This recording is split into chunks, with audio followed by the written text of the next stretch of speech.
আমাৰ ঘৰৰ মুখৰ আগতে মথাৰিটো একেবাৰে খহি গুচি গ'ল।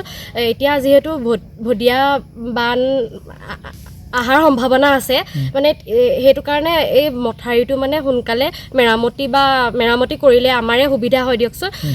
আমাৰ ঘৰ মুখৰ আগতে আছে মানে যদি কেনেবাকৈ খহি যায় আমাৰ গোটেই মানুহখিনি সমস্যাত ভুগিব লগা হ'ব মানে যিহেতু এতিয়া পৰিস্থিতি বহুত বেয়া।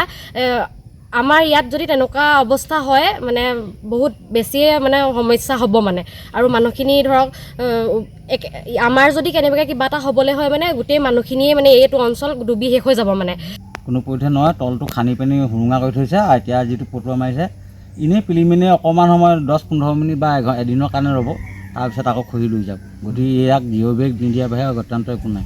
নহ'লে আমাৰ এইটো ভটিয়াপাৰ তাৰপৰা লাহিঙীয়া মগৰাহাট নান্তি তাৰপিছত এইপিনে আহিলে আইলামুখ এনেকৈ ধৰি বলিয়াঘাট ৰংঘৰ চাৰিআলি এইটো এৰিয়াত আপোনালোকৰ বানপানীৰ মানে দুৰৱস্থা হ'ব মানুহবোৰ থাকিবলৈ জেগা নাই, চালে পানী কাটিব। জলসম্পদ বিভাগৰ মানুহ এতিয়া আমি জলসম্পদ বিভাগক আমি কৈছোঁ এতিয়া জানিতে এইটো হৈ গৈছে, এইটো মানে জিঅ' বেগ দিয়া ব্যৱস্থাটো কৰক চৰকাৰে। নহয় অত্যন্ত নহ'লে মানুহখিনি পানীটো পুঙি যাব।